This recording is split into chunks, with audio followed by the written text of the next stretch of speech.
everything's been reduced to black and white, shadow and light. And it sort of comes from the same idea as this. You'll see that, you know, that definitely there are no symmetrical compositions, in other words. What people stopped doing was putting things smack in the middle, and of course you know that's the least interesting thing you could possibly do. So what you're going to be doing tonight is actually looking through these viewfinders. And you don't have to sit there with them glued to your face or anything, but here we are looking down on a bunch of objects, and this is not magic marker, but notice how when one thing crosses another, it becomes one shape, okay?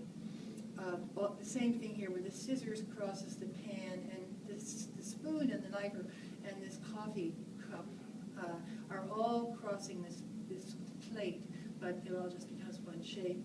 And in the final drawing, it says the most obviously recognizable object is a pair of scissors. Who cares? But what they did was they filled in, I don't know why they mentioned that, they filled in the negative space between the objects. Here's another example that was done with pencil. This is an example of something that I do in my figure drawing class every Saturday.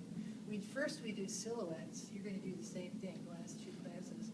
We do silhouettes of the model in 2 dimensions so that you can learn to become familiar with body parts, because like when somebody's doing this, okay, it doesn't matter how much you know intellectually about anatomy. If you can't see the 2-dimensional shape of this in space, you can't draw it. So that's why we do that. And then this is the reverse, drawing the positive shape and the negative space around it. And I just wanted to put this up here because this is by this guy, Benjamin Shambach, Shambach, I think. He paints on copper. You can kind of see it on the edges.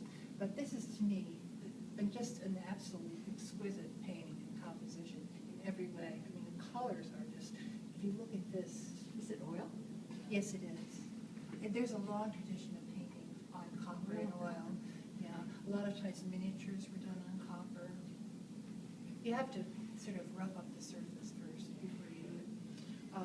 But everything is just so beautiful. Like he did a whole series of these where he has this building fabric and everything, but it's just so beautiful. You know, you just, to me, to my eyes, everybody's different, so you may not feel it as beautiful.